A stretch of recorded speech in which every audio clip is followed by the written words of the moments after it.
This is the Paranormal Report. Welcome to the Paranormal Report. I'm Jim.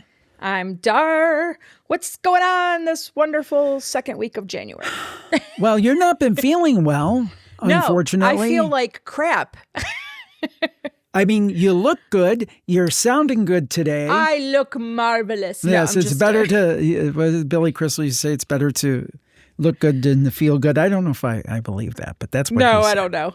No, I'm just having a lot of physical pain. My back, my legs, I don't know, something's going on. But you're going to the doctor today, so that's the good thing. I am going to go and see and hopefully urge her to order a lot of extra imaging because I don't think whatever's going on is going to be caught by X-ray. I think it's a nerve thing. I'm hoping it's a nerve thing and not some kind of other dire thing like a tumor or something. You know how we are. You know how we are. Well, the funny thing, we have role Internet reversal. Doctors. Because I go to the doctor at a drop of a hat and you won't go. And usually it's the guy who won't go. Why won't I go, though? Because you're afraid to call them? No, I don't go because I have been in doctors and hospitals like most of our married life, okay? We just had a good stretch maybe of 10 years? Yeah, maybe? But if you have a problem, prior you still to need that, to go to the doctor. I've had how many surgeries, how many, we've had the thyroid cancer. I had 2 thyroidectomies, one partial and then the other one full. Even more reason to go and make sure. Now, you do keep up on your thyroid stuff. I'll give you that. But anyway. I keep on my thyroid. I keep up on my mammogram. I keep up on my colonoscopy. I just don't run.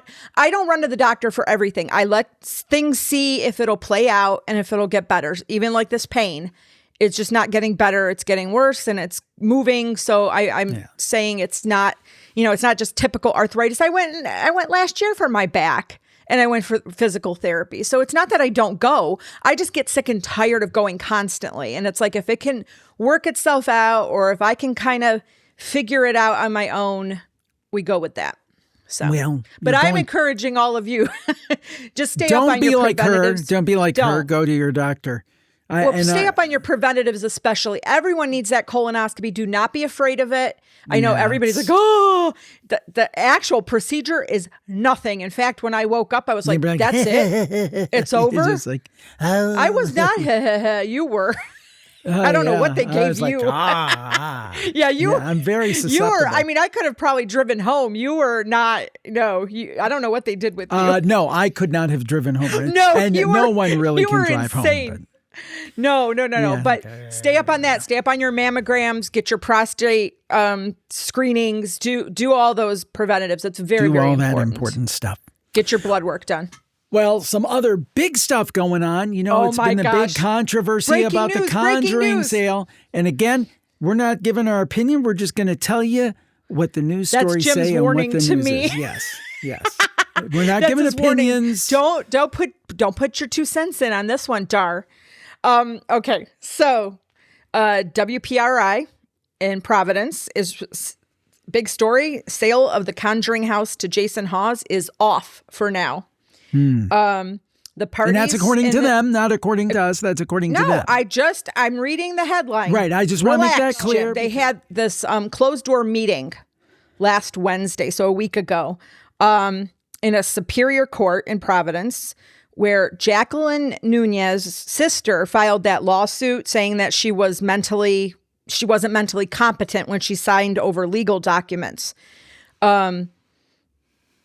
Here's what's interesting news on this one. So on Thursday, Jason Hawes' attorney, Nicole Labonte, said the agreement was reached after a notary who witnessed the documents, quote, recently indicated that she would testify under oath in court that she violated Rhode Island law by failing to properly witness and notarize such documents. Huh. Boo, boo, boo. That's huge.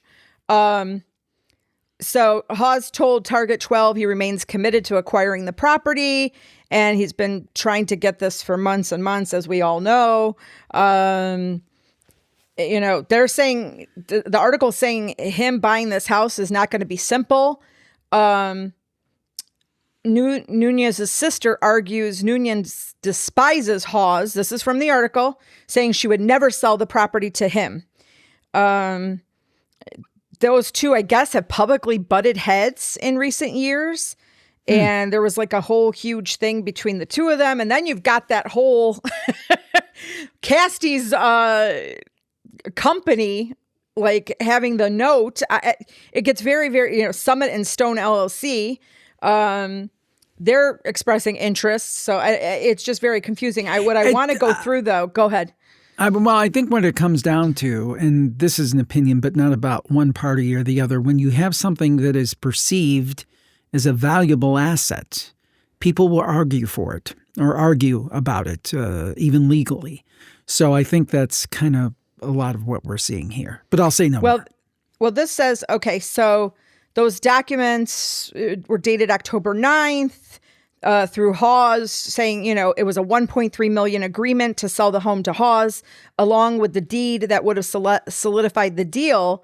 But Burville land records show no evidence the documents were ever filed with the town, meaning the deal never went through officially. Nunez's sister, Elizabeth Greenhall, who started all of this lawsuit stuff with him, submitted court documents this week showing an email from Nunez who insisted she never signed over power of attorney. Quote, "Yikes," she wrote. "I never signed any such document. I am an attorney and know that signing any POA, power of attorney, is limited in scope for a particular and usually singular matter." Nunez went on to describe the situation as, quote, "a ridiculous joke or student of complete idiocy. I suspect the latter," according to court documents. So, yeah, this is getting, I feel like it's getting a little contentious now. Yeah, I think it is getting a little contentious. So it'll be interesting to see what happens. I just hope at the end, whoever gets it or whatever, it's something that is still preserved. It's still accessible for people. Who knows what's going to happen? Who knows what's going to happen? So Hawes's attorney, just the last thing, Hawes's attorney says the fact that the notary didn't like do it properly or through ever, she said it's irrelevant to this case because it wasn't required, quote, "wasn't required to sign such purchase and sale agreement or the extensions thereof, and therefore the power of attorney and other documents notarized are irrelevant to this case. The court has not decided anything regarding the validity of any documents or claims in this case yet to date." Some other big news, Jim. Yeah. Well, the argument is over. The argument is over. 3i Atlas was not an alien spaceship, experts say. Which experts? Yeah, read the article. Now, there's two articles here. There's two articles. And the article from USA Today, I want to see exactly because they said basically they have proven that it is not an alien subject, alien spacecraft. Well, the thing is that you can't prove a negative. First of all, you can't prove anything. How can anyone prove anything? You've got data, but that doesn't prove something. Yeah. But go ahead. And go then through the article. The reason they're saying this is that it basically did not throw off any kind of technological signal, no radio waves, nothing like that, no telltale radio frequencies, and that proves that it is not an alien spacecraft. But I read some other articles saying that it did emit some radio frequencies, just not at the frequencies and for the duration that they were looking at. Well, here's what's interesting. This other article, which is from livefoxnow.com, they basically said, well, they kind of drilled down a little bit, and even somebody involved with the study said, okay, well, we didn't find any radio signals at that level that we were measuring for, and then that frequencies.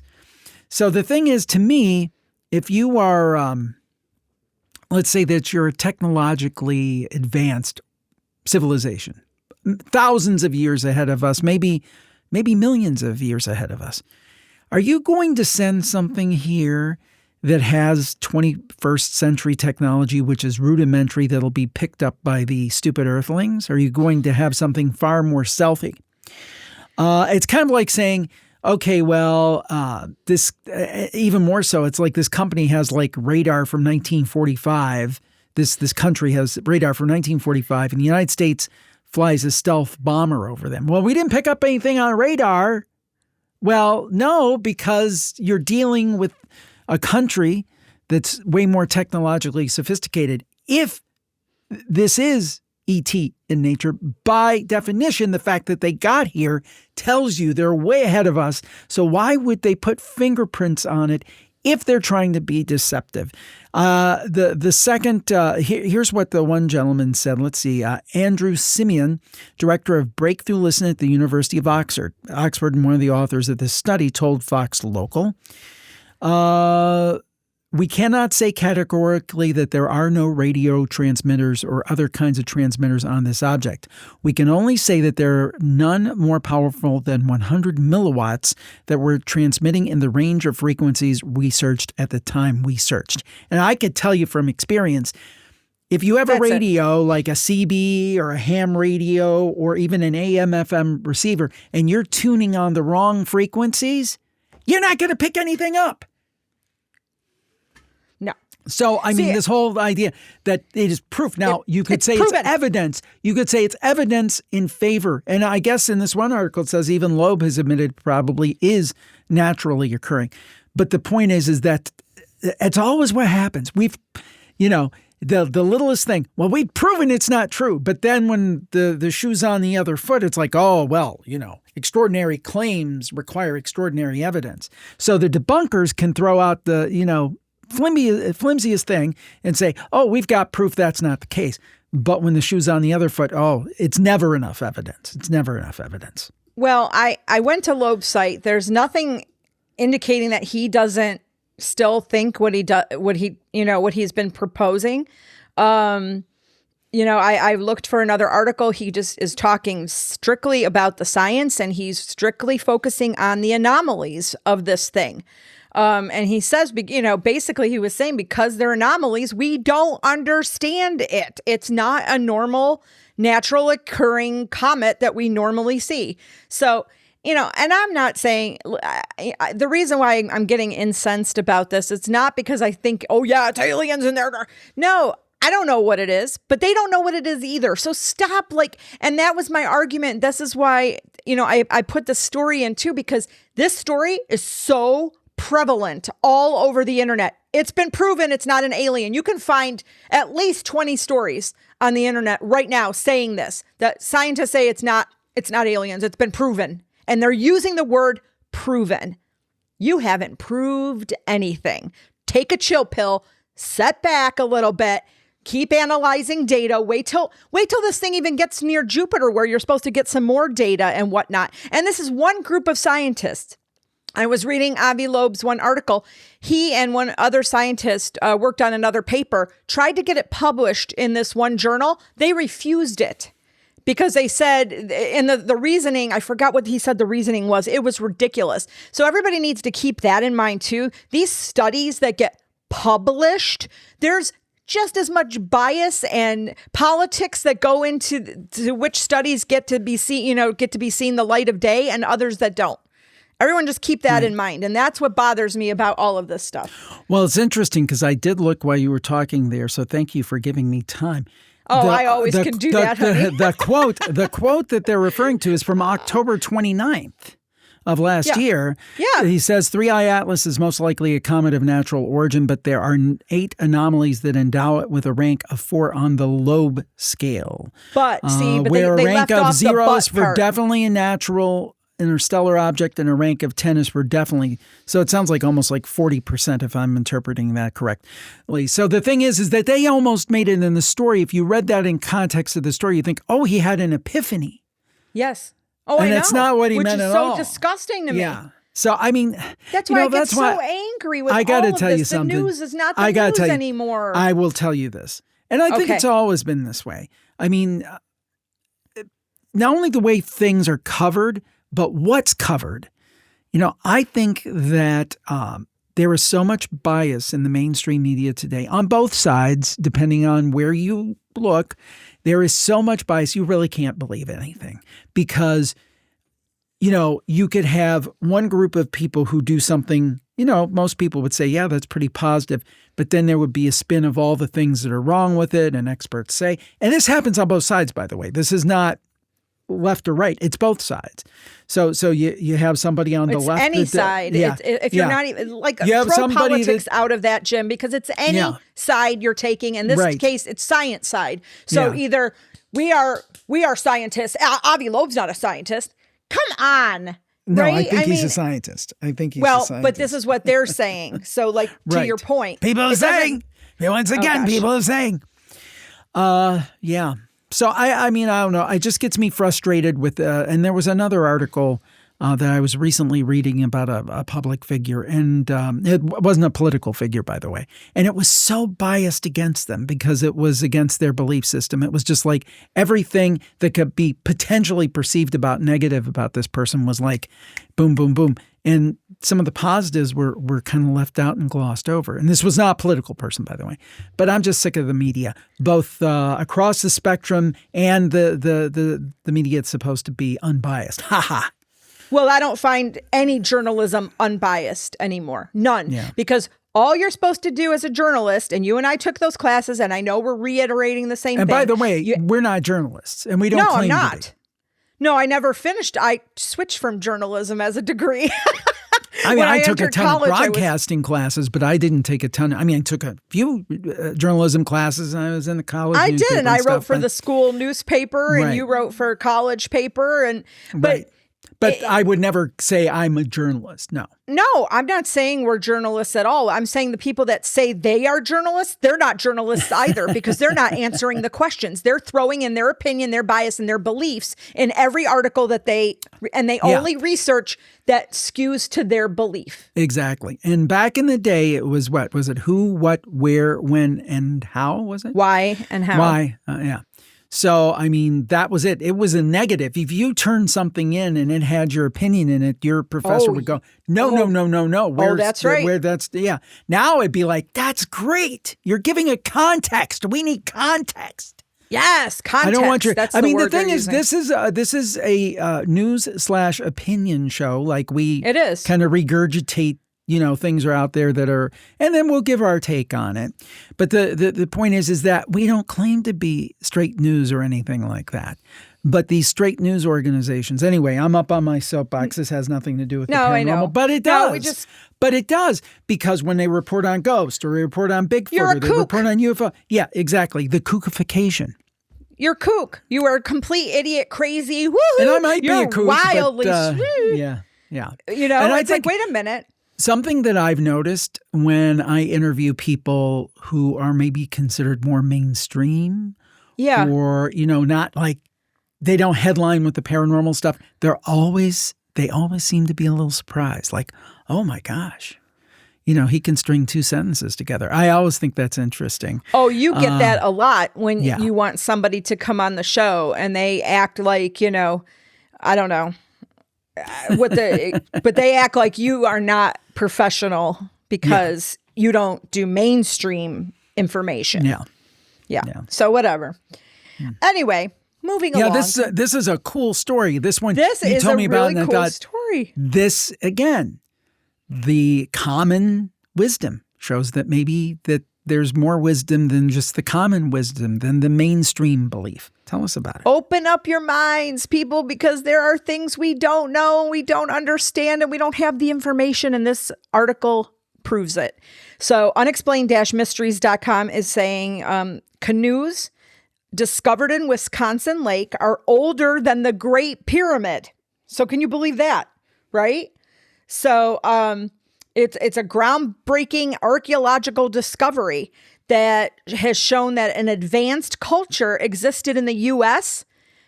at the time of the ancient Egyptians. Okay. So this was an excavation that they did of Lake Mendota. Sorry, guys. I think it's Mendota in Wisconsin. It consisted of 16 ancient dugout canoes carved from individual tree trunks using primitive stone tools. They first discovered it in 2021, but over the past few years, they've been doing additional excavations and research, and they found more canoes and more details about this culture. And they feel that the oldest of the boats dates back some 5,200 years to a time before the Great Pyramid had been built, suggesting that North America was home to an advanced culture that may have even predated the ancient Egyptians. Yeah. They feel this culture, these people thrived for thousands of years. They engaged in trade and fishing and had spiritual journeys. But overall, it's like it's a major shift, right, from what we know of North America's history, and something that maybe existed long before European settlers even got here. Right. So they said the boats required like advanced techniques, the way they were shaped and the way they were built. So it's just, I don't know. I find that extremely interesting. But I thought, science knows everything already. We already know who came here. Well, a couple things. First of all, I mean, you look at somebody like Scott Wolter, who has done a lot of work, and he's been on the cable documentaries and stuff, and he's done some remarkable work that would be considered non-traditional from an archaeology standpoint, but it's very fascinating. And then I think, even Native the thought process about Native Americans, they're always underestimated what they could do. I mean, I bring this up a lot, but back in 1912, when I was in college, I did I was a producer on a documentary about the mounds of Ohio and the Serpent Mound and the Newark earthworks and all of that, and it's amazing. It was like having the Great Pyramid in southern Ohio. And I think that we always underestimate the people who came before. And I also think that we underestimate the migration from different parts of the world. I mean, we're going to talk about this towards the end of the show, but sad news this week, Eric von Däniken passed, and of Chariots of the Gods fame. And but if you look at cultures that shouldn't be connected, you see commonalities in their artifacts, in their art, and those kind of things. Mm-hmm. It's like, well, how does that culture halfway across the world like make a picture of the same thing? It must be something they're both experiencing. So anyway, we'll talk about that later. But the point is, I think that, again, I think we all think we have it figured out when we don't. I completely agree. That's why you have to keep an open mind. Doesn't mean you have to believe in everything. It doesn't mean you have to, some skepticism is good. It's good to be, what you need to do is be questioning things. Yeah. So, and that's what this is doing. And I think that's great that they're finally, finding new things that we don't know about. And how many more things out there that we will find. Well, here's a point. Here's something I want to tell you about here, this next one. When I first saw this article that we're going to talk about now, I thought, oh, good. But then I read it and I'm like, no. Bad, because I missed a word. I missed a word. This is from the debrief.org. Now, apparently on Mars, there is a potential biosignature awaiting return now. But guess what? Congress, in their wisdom, has abandoned retrieval of Martian rocks that may hold evidence of extraterrestrial life. And it sounds like it's basically a debate between the current administration and people in Congress. And they have this program is called the Mars Sample Return Project. It was originally tapped to cost about $7 billion, which is a lot of money. It's a lot of money. But then it ballooned up to $11 billion. They got back down to $7 billion, and it's still been cut out between Congress and the president. The agreement does not support the existing Mars Sample Return Program. And again, I don't get political on the shows, but I think that is short-sighted.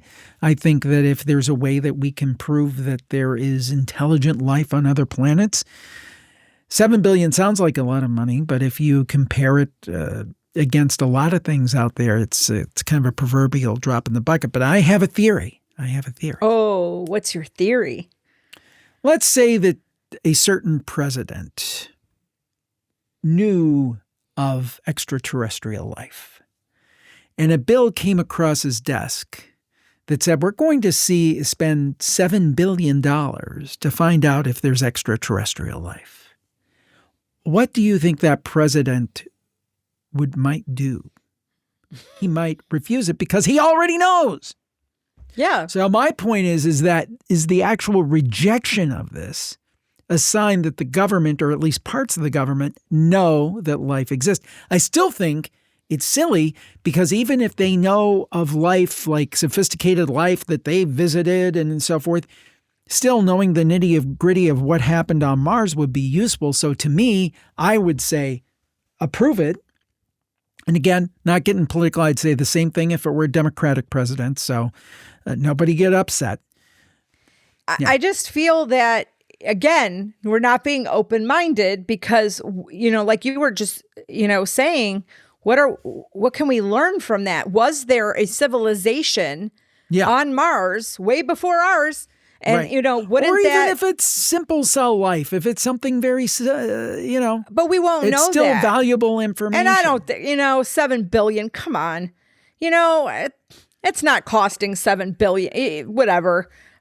They just inflate everything. I'm just so sick of it. Well, okay. I think it's like, the my back's on fire and so am I. So it's like a $500 toilet seat. I think that, it's kind of like, how they say when in the States here, when somebody goes to the doctor and they pay $100, and if it's billed to the insurance, they pay $1,000.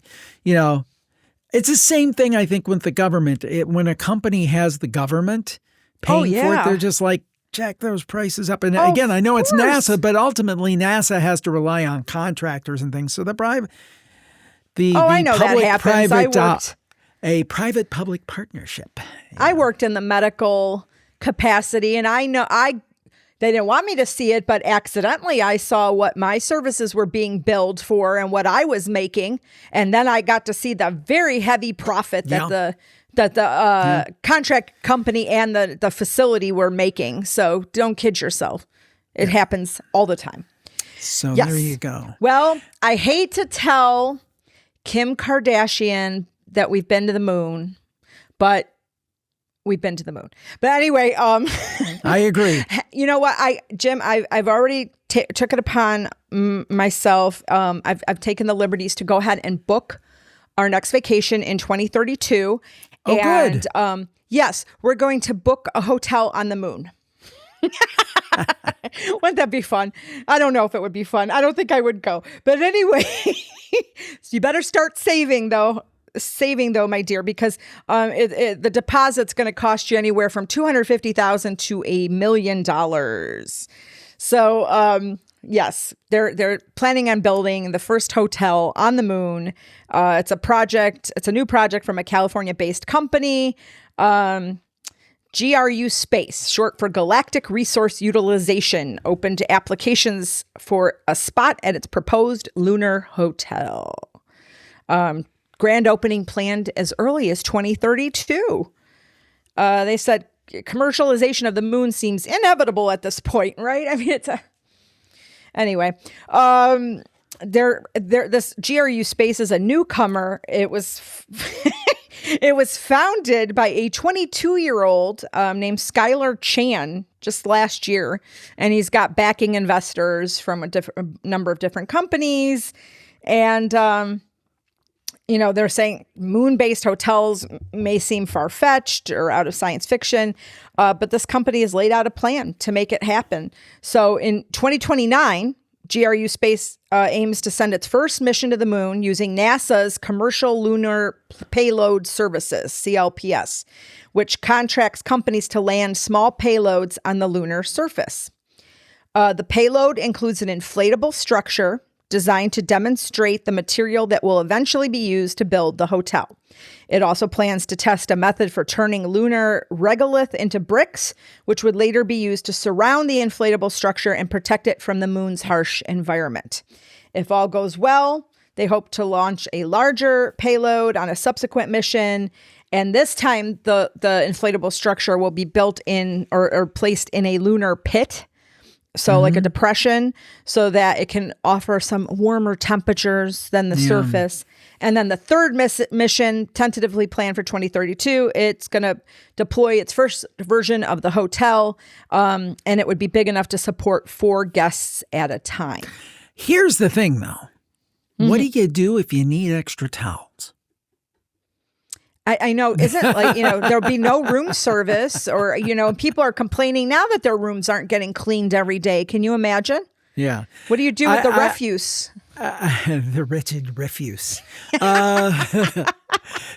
no, the point is, I got to say, I'll believe it when I see it. I mean, they've been talking about flying cars and all this stuff. It's not going to happen. Well, Artemis 2 is coming in February. They're only orbiting the Earth. They're not landing. Supposedly Artemis 3 in 2028 is going to land back on the moon.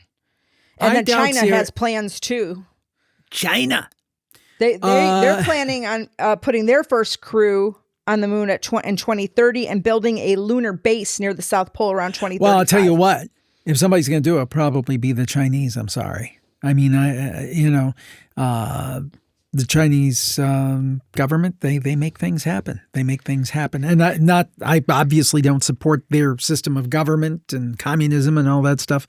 But when they make up their mind to do something, they do it. So I don't know what we're doing. So I hate to tell you that $1 million deposit, it only goes to the cost of the stay, and the final price of the stay is going to be probably upwards of $10 million. So, we won't be going.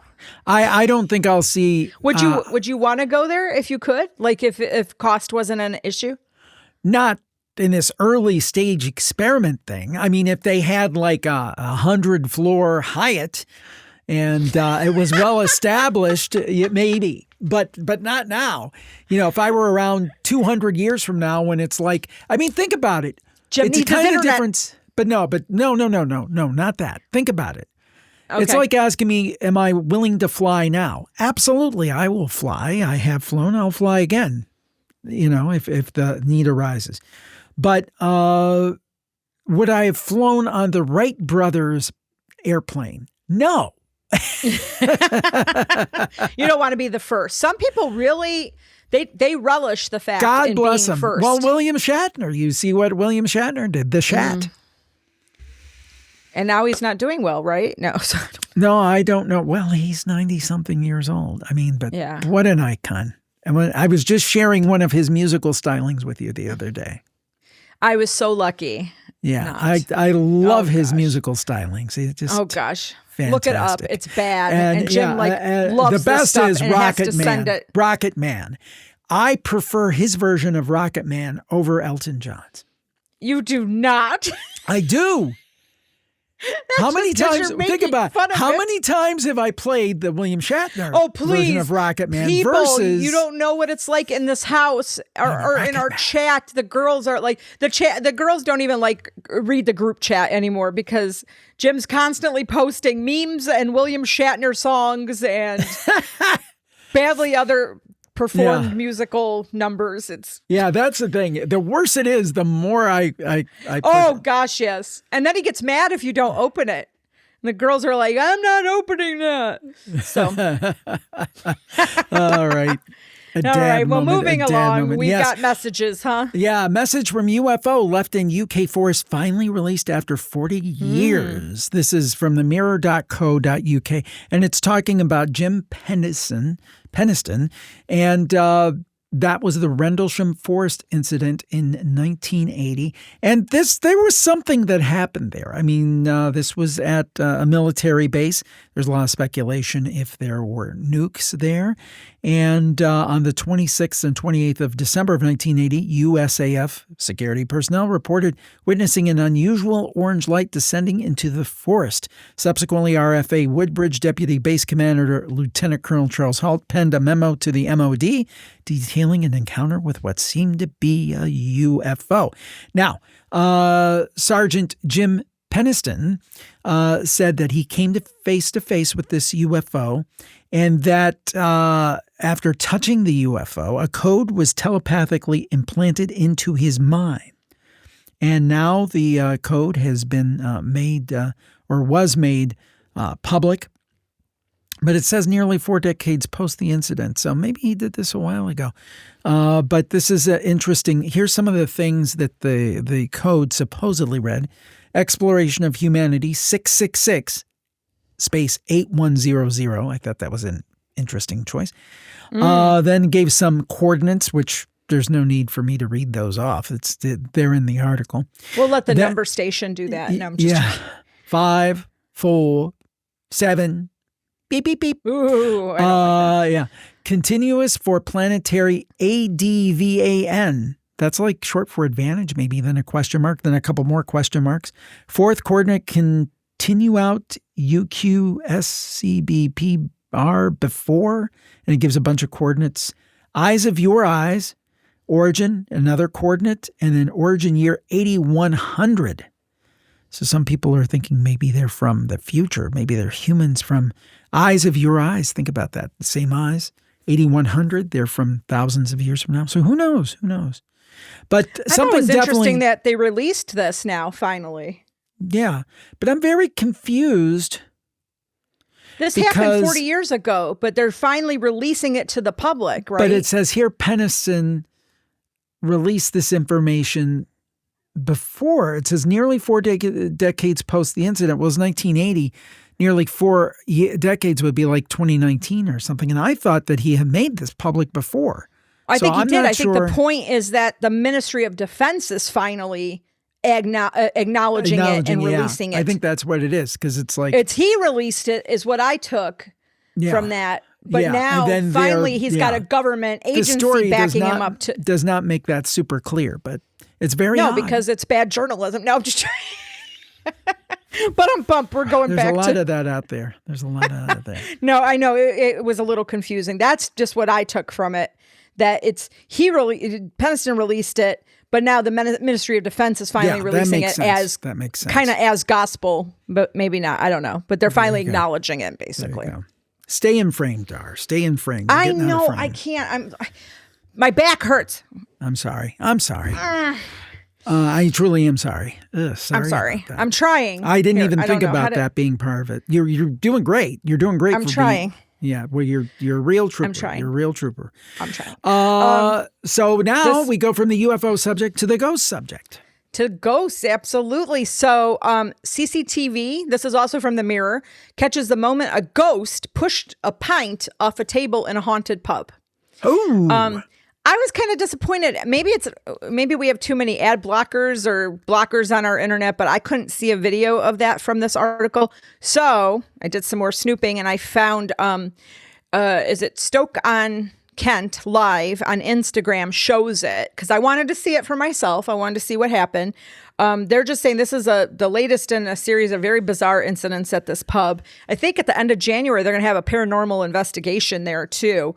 It's at the Lattice House Bar, Kings Lynn in Norfolk. It dates back to the 1400s, and it's said to have several ghosts.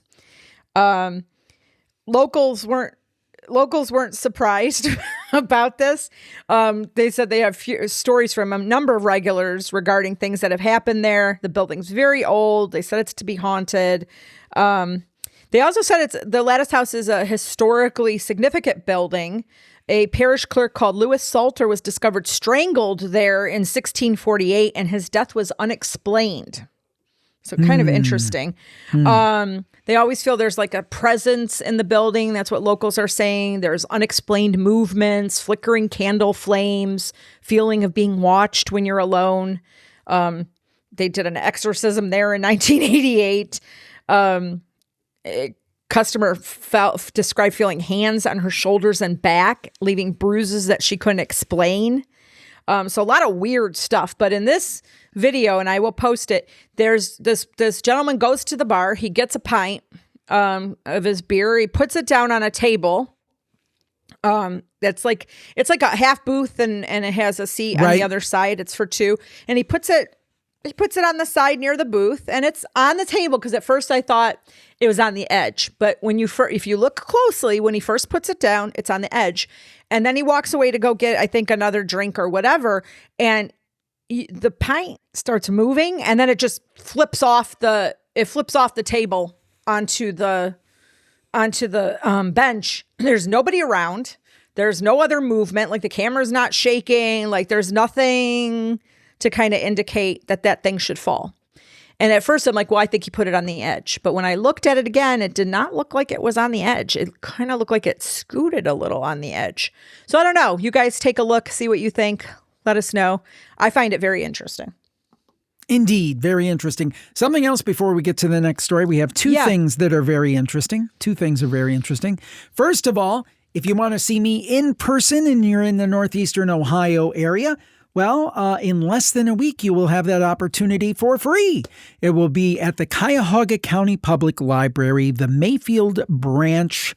That is in the eastern suburbs of Cleveland, Ohio. And that will be the 20th, Tuesday the 20th at 7 p.m. It's absolutely free. We'll have an evening around the campfire. I will share some of my favorite stories, and hopefully some of the audience members will share some of their stories. And we have a great time. This will be the third time that we've done it in the last few months, and it's always a great time. Hope to see you there if it's within driving distance for you, reasonable driving distance. And it'll be a good old time. But you do have to register first, and you can register. I've set up a special page at jimharold.com for you. jimharold.com/events. jimharold.com/events. So go over there and sign up if you're in the area. You click and it'll take you through the library website. And that's a beautiful library. Very nice library. So hopefully we'll see you there. And again, that is this coming Tuesday, so there's not much time to register. That is Tuesday, January 20th at 7 p.m. Eastern, and I hope to see you there. What I love about your talks is that you're giving some good examples of different paranormal, experiences that people have had, and then I really enjoy listening to the audience members that share, because it's always different every time. So I think that's pretty cool. Yeah. So we'd love to see you guys if you can. I do my little set presentation, and I play some clips from different ones and kind of comment on them.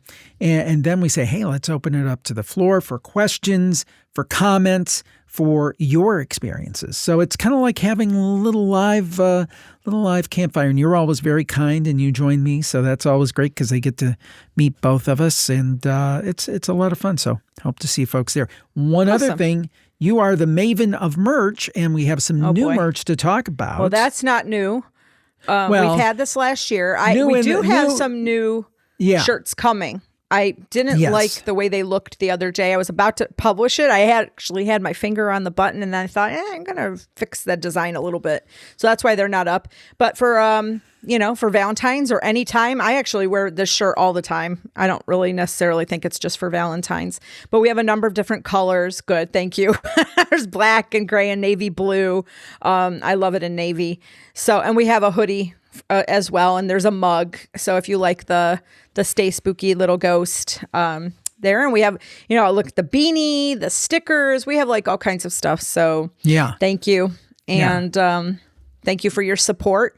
Like Jim always says, we don't make a bundle off of this at all, but every little bit helps us, and we appreciate you showing that you're fans of the shows and you're willing to spread the love with everyone out there. So we really appreciate that. Yeah, for us, I think even the majority of it goes to production and shipping and all of that. I mean, for things that are free shipping, we have costs.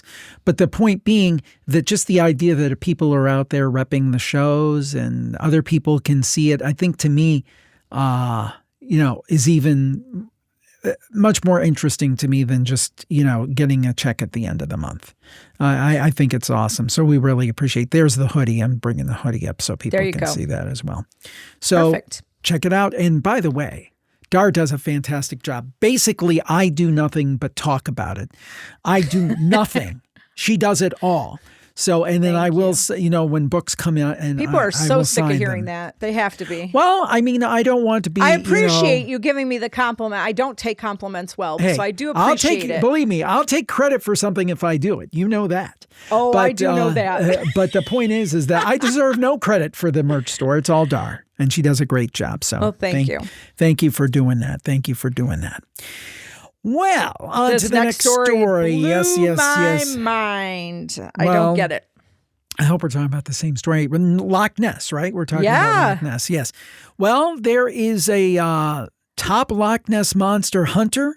He's been hunting for 52 years. His name is Adrian Shine. He is 76 years old. And he's been looking at this. Well, actually, at this point, it's almost 53 years, 1973, depending on what time of the year. And he says his team was armed with $1 million worth of equipment. They didn't find any concrete evidence that the Loch Ness Monster actually exists, but he does think he solved it. He says that he believes that the countless sightings of Nessie people have reported are actually the result of ship wakes. See, I got to be careful how I say that after my previous experience on this show. Ship wakes. That's because it's not the word shift. Right, exactly. Well, it was funny because I was recording something with the word shift in it and I made the same mistake, but luckily that was not Did live. you really? I didn't know that. This is from Lad Bible, ladbible.com. It goes on to say that this gentleman, and it's a great picture of him. If you take a look, he just looks like a character. He says he suspects that movements in the water caused by passing boats and the fact that the Caledonian Canal runs through Loch Ness have been fooling people into thinking they've been spotting the mythical creature. He said these ship wakes develop this multi-humped form, and that's what people often see. He says there's also birds gathering on a calm surface can cause an optical illusion. They talk in this article about rocks. But he says, it's been a great time, and he's really enjoyed looking into this. He said, I've had enormous fun, and any new proof would be wonderful. So I don't think he's doing it in a kind of malicious way. And right. I think he's honestly saying, I've looked into this, and this was what I think it is. I don't think it's a debunker, there's nothing to this. I mean, why would you spend a huge amount of your time since 1973, which has been a minute, in looking into this if you thought that there was potentially nothing into it? So he seems to be a pretty... that makes me sad. Yeah. Well, but that doesn't mean he's right. No, it doesn't mean he's right. And then I was kind of thinking about that. I'm like, well, maybe it's just because he's older and he just feels like, well, I haven't really found anything, so it must be this. Right. Is it that attitude, baby? I mean, I don't know. Yeah, I've been looking for it this long. That's just my own. I mean, it's a funny thing because all it takes is one, right? I mean, but you would have thought in having that £1 million worth of, in monetary sense, not £1 million physically, but £1 million of equipment. That's a lot of equipment, a lot of time to bring to bear to not find anything. You would think that he would want to find something. So... Well, I think he wanted to. He just didn't. So now is he kind of resigning himself to but feeling here's what like I it's would not say. there? Maybe he's right. Maybe in the vast majority of cases, it is something like a ship's wake or birds or a rock or an optical illusion. Maybe he's right in the majority of cases. But does that mean he's right in all of the cases? I still feel like, and it's like how I feel with Bigfoot and Loch Ness, it's like, we don't know. It could. I'm like you, Jim. One day I'm like, I believe it's there. And the next day I'm like, oh, I don't know. Right. But I'm willing to keep an open mind about it. And I'm also willing to say, okay, we don't know everything, Right. So it's until we do, keep thinking, keep searching. Open mind. You never know. Open mind. Speaking of an open mind, I don't have an open mind on this. This is an interesting story. You know how much I love AI, don't you? Yes, you do. Yeah, yes, you do. Yeah. Honeysuckle Magazine, honeysucklemag.com. It had an article recently from a guest writer, AI versus human psychics. Can technology replicate intuition? Bum, bum, bum. What do you think? I don't know. They're saying, there's a lot of AI powered tools out there now. So, that can do tarot, that can do psychic stuff because it's all like on algorithms, but can it truly match human empathy and intuition? So they're kind of taking a look at, can it do that? There is a site that's out there, and I have to say, of course, I was doing research. I went to it. It's Tarot2, TAROTOO. I will say it is very impressive, in my opinion. The layout and how it works, very impressive in my 2 cents. I didn't spend a whole long time with it, but I did ask it a question and I did a quick reading on it. It was interesting. Yeah. So, they're saying, what can this offer? AI tarot, it's accessible. Anyone could get a spread at any time. But then they say, it lacks that emotional context. Pattern recognition is key aspect of AI. So it can identify recurring themes or cards. But interpreting the patterns, you need a person. So, so it goes through all the different things, and it is arguing why human intuition still matters. I think so too. I think it's a kind of fun entertainment tool, but I don't know if I would base everything on it. I don't know that I base anything, like everything on that anyway. I think there's that.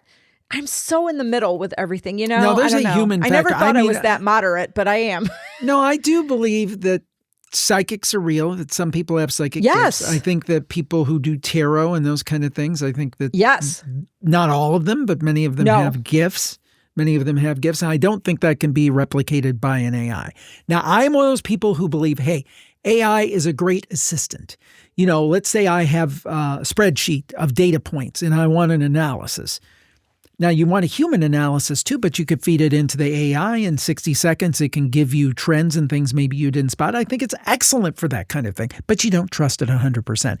But there's a human factor that AI will never replace, no matter how hard they try. Now, for entertainment purposes, I remember when I was a little kid, and this kind of shows you I was into this stuff from a young age. I never got it. I got a lot of toys. I almost got every toy I asked for Christmas things.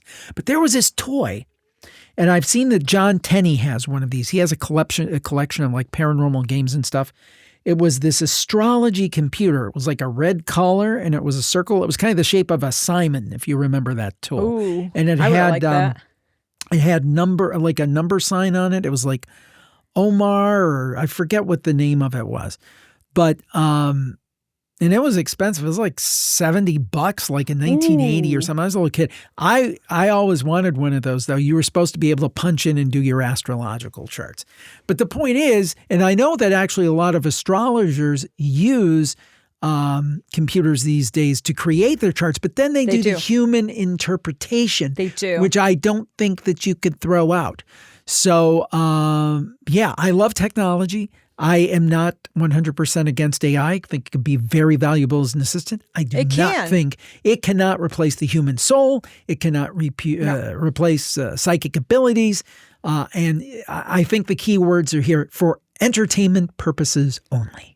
AI can be very, very useful if it's done correct, if it's used correctly, and depending on whose hands it gets into. My concern is always when it goes to the evil side and it's used not so nicely and not to help. And I that's why I did I appreciated this article, because they're saying it's a debate whether, AI versus humans, and they're saying it should set the stage for a broader conversation of how technology can complement spiritual practices rather than replace them. And that's, I think, what AI should be doing for everything. It should not be, but the problem is everybody's using it just to, just do my work for me. I don't need to do anything. You do it. So that's the problem. I have fun. But I did play with this, and if you're interested, I'll put the link up. I asked it about my back pain. That was my question. Yeah, what did it say? I wanted to know if my back pain was something more than just back pain or leg pain, whatever, all the pain I'm having.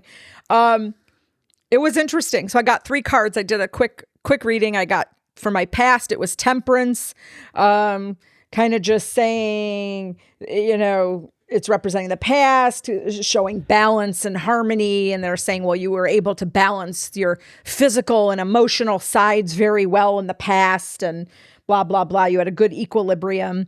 And then the present, the card that I pulled was the Lovers, because you do get to pull your own cards. They give you a spread and you pull it. It's signifying an existing duality where emotional stresses, relationship dynamics, and life choices are in conflict with one another, producing tension that can manifest in your body. I don't think it's that. I don't. I know I was down in December, whatever. This is not that. I don't know what this is. And then I got scared because my future card was the Hanged Man. But that doesn't always necessarily, it wasn't in reverse. So it doesn't always necessarily mean something bad, but they said it signifies suspension, reflection, and the need for a change in perspective. So maybe it's me thinking that this is something bad, really bad, and maybe I should change my perspective and it's maybe not so bad. Maybe I should just, or it could be the other way. Maybe I think it's not so bad and it is bad. I don't know.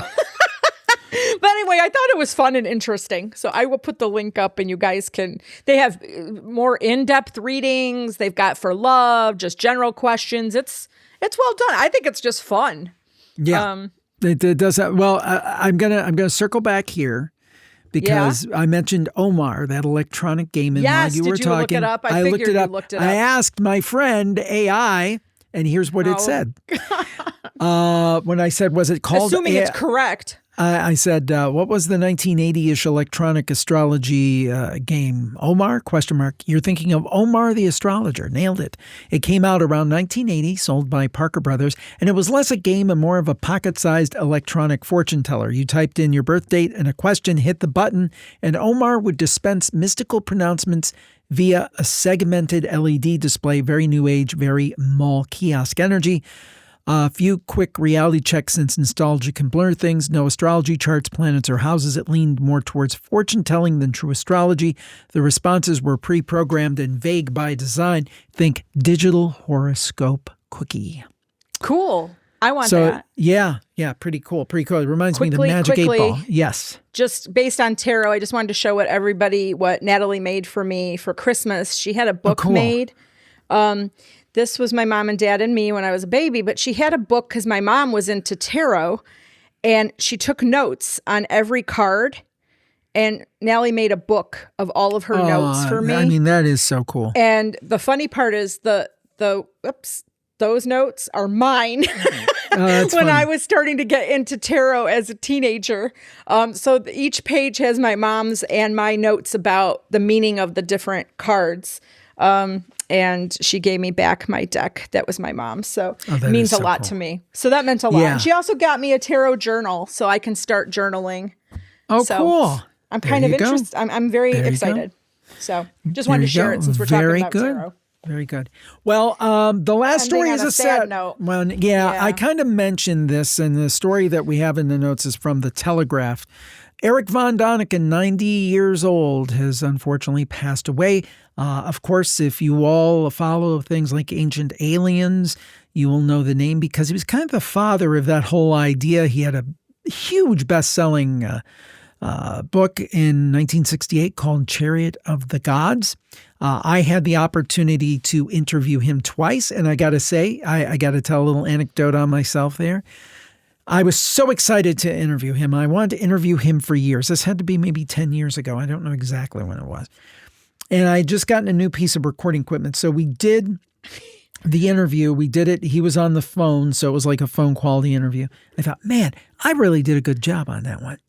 I said, I did such a good job. I want to edit it right away and upload it, make sure I don't lose anything. And I open it up, and his track is silent.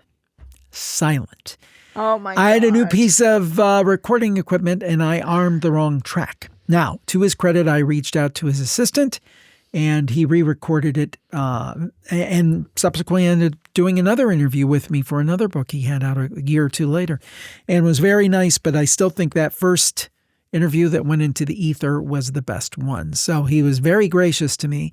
And I know some people, particularly in the quote mainstream, kind of scoff at his work and so forth. But I think it's very, very interesting to me. Kind of what I was saying before. You come around one civilization, and they'll talk about things in the sky, or they'll have artifacts of these strange figures. And then clear across the world, another society will have similar artifacts. I know people try to frame it as you're discrediting ancient societies and all this stuff, and I don't believe any of that. I think it's worth noting, and I think that there might be something to the ancient alien theory, and he was the father of it. So, Mr. Von Däniken, thank you for your contribution, and may all those mysteries be now solved for you, and Godspeed. And that's one of the tough things about doing this job over the years, and I've talked to you about it. Particularly a lot of people I've interviewed over the years have been older, and as time goes on, time marches on, we lose them, and it's very sad. And sometimes we lose people who are very young as well. I'm thinking about people who, died young, like Ian Punnett or Rosemary Ellen Guiley, and so forth and so on. So that's why I always say it's important to share your stories and share your knowledge, because that way It lives on, whether it's on my show or whether it's with your families or you write it down, whatever. I say that at my live appearances, share your stories, whether they're supernatural or not, because that's how we go on. And I'm sure that's how Mr. Von Däniken will go on. His work will certainly outlive him, and people will continue to explore that question of ancient aliens. So, again, our sympathies. I have to say, I remember, and I don't remember a lot of the recordings and things that you were doing when I was, the kids were little, and I just know we had to stay quiet in the other room, and I was keeping everybody quiet. But I specifically remember you coming out of your room that night, and you were so ticked off. You're like, that was one of the best interviews I have ever done, and it's gone. Yeah, I wasn't going to say all the words you said, but I was angry with myself. I was angry with myself. I remember that. And then you were so worried. You're like, is he going to agree to redo this? And he did. So that was gracious of him. I think that's the only time. I mean, I've done over 2,700 episodes. That's the only time that I know of where it just didn't record. I mean, we've had times where there have been technical glitches. The quality's been, frankly, more times than not, we've had a problem. It's been the guest's audio or the guest video is poor, and we couldn't use it after the fact. We thought we could push through. That's happened a few times. That has happened, That's the only time I know of all those, including when I very first started in 2005, that I actually literally did not record the interview. I think there was a campfire call or two. There's been times, a couple times, I think, and I probably on one hand, where I've had a storyteller start telling a campfire story and say, "Oh, you're going to kill me. I didn't hit record." But I even always ask you before we start this, I'm like, did you hit record? God, I hope you hit record today. Oops, I didn't. This is a long one. No. Yeah, it's an hour and 6 minutes or something. Well, guys, you have to get me to shut up. All right. No. Say goodbye. Well, goodbye, everybody. We thank you so much. I hope you'll check out that library event coming up Tuesday, jimharold.com/events. Also, check out our merch at jimharold.com/merch. And finally, check out our Plus Club. Increasingly, big news with the Plus. Basically, I'm going to make this quick, is that what we've done is new episodes of the Campfire and the Paranormal Podcast will not have ads for Plus Club members. Those are the new episodes, just starting with last week's Campfire, that will not have ads. Now, that doesn't extend to this show because this show is not part of the Plus Club. But those two shows will not have ads going forward because In the Plus Club. Not the free feed. Yeah, the free feed will have those kind of automated ads from big national brands. I've stopped doing the host read things. I just thought I was better to focus my time on creating better content for you, and also giving that extra benefit. So it's fewer ads from the sense that new episodes, starting with last week's Campfire, will not have ads for Plus Club members if they're listening through the Plus Club. So, but that means we need you to join the Plus Club, because that is, a bigger piece of the pie of how we make all this go. jimharold.com/plus, jimharold.com/plus. Well, thank you all. We will talk to you next time. Have a great week. Dar, you have a good visit to the doctor. Let's hope. I probably won't find anything out, but let's hope we get a CT or MRI or something like that scheduled. Let's find out what's going on. Well, I know you're feeling a little under the weather, but you could do a slight dance. So I'll do a little. No, I can do the upper body's good. Have a great week, everyone. Stay spooky. Stay spooky. Bye-bye.